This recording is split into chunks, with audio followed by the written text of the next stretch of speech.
Hello everyone, my name is Anurag Pathak and once again welcome to commerce school. तो बच्चों एक नया नोटिफिकेशन सीबीएसई बोर्ड ने रिलीज़ किया है regarding the sample papers. Sample papers में एक इशू था, इसमें जो नंबर ऑफ क्वेश्चंस थे वो ज़्यादा थे और मैक्सिमम मार्क्स आपके 40 हैं। फॉर एग्जांपल अगर आप बिजनेस स्टडीज़ की बात करें, तो बिजनेस स्टडीज़ में बोल रहा है कि टोटल आपको 50 क्वेश्चंस अटेम्प्ट करने हैं, 20, 20 और 10 यानी कि टोटल 50 क्वेश्चंस अटेम्प्ट करने हैं। और यहाँ बोल रहा है all questions carry equal marks. तो बच्चे काफ़ी कंफ्यूज थे कि कम से कम एक एमसीक्यूज अगर 1 मार्क्स का भी होता है, वैसे तो मोस्टली 1 मार्क्स के एमसीक्यूज ही होते हैं, तो ये तो 50 मार्क्स का पेपर हो गया। तो अब यहाँ पर इन्होंने एक नोटिफिकेशन रिलीज़ किया है, that is also on their official website. तो ये इनका नोटिफिकेशन है और यहाँ पर इन्होंने साफ साफ बोला है कि आपके जो क्वेश्चंस हैं, अगर हम बात करें बिजनेस स्टडीज़ की, तो बिजनेस स्टडीज़ में 50 क्वेश्चंस है, तो नोटिफिकेशन बोल रहा है कि आपके 50 क्वेश्चन ही आएंगे, आपके 50 क्वेश्चन ही आएंगे।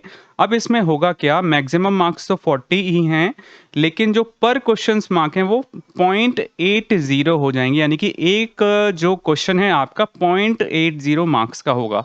तो ये इन्होंने कैसे निकाला, तो इसके लिए तो नॉर्मल देखो इन्होंने क्या किया है, 40 को 50 से डिवाइड कर दिया, तो एक क्वेश्चन के मार्क्स आ गए 0.8 मार्क्स। तो इस तरीके से उन्होंने पर क्वेश्चन मार्क्स निकाले हैं, यानी कि इसको 50 क्वेश्चंस को 40 मार्क्स में स्प्रेड कर दिया इक्वल मार्क्स में, यानी कि all questions carry equal marks उन्होंने जस्टिफाई कर दिया है।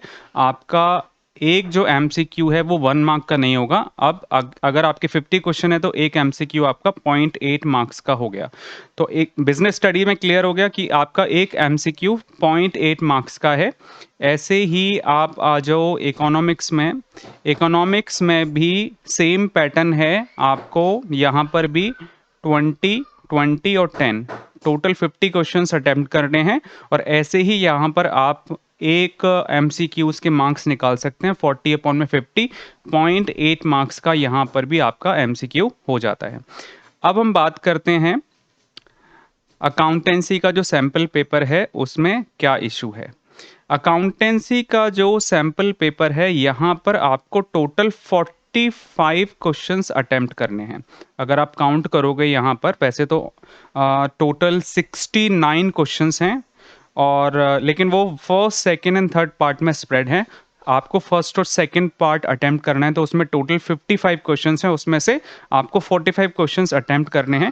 और इसको आप डिवाइड करोगे, यानी कि 40 को 45 से डिवाइड करोगे तो अराउंड 0.88 बनता है। और ये बात इन्होंने यहाँ पे स्पेसिफाई की है, ये देखो, ये गया 45 क्वेश्चंस, 45 क्वेश्चंस और 40 मार्क्स का पेपर है। तो एक जो क्वेश्चन होगा आपका एमसीक्यू होगा वो 0.88 मार्क्स का हो जाएगा। तो आपको ये दोनों पोर्शन आपके जो सैम्पल पेपर्स हैं उस पर अप्लाई होते हैं, अकाउंट्स, इकोनॉमिक्स और बीएस। तो इकोनॉमिक्स और बिजनेस स्टडीज़ में एक एमसीक्यू आपका 0.8 मार्क्स का हो गया और टोटल 50 एमसीक्यूज आएंगे।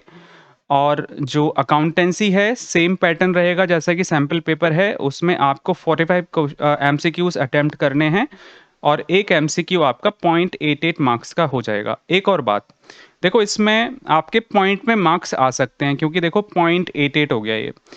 अब यहाँ पर इन्होंने क्लैरिफाई किया है कि अगर पॉइंट में मार्क्स आएंगे तो कैसे ये उसको राउंड फिगर करेंगे। तो इन्होंने बोला है कि जैसे आपके 16.1 मार्क्स आए हैं तो 17 हो जाएंगे।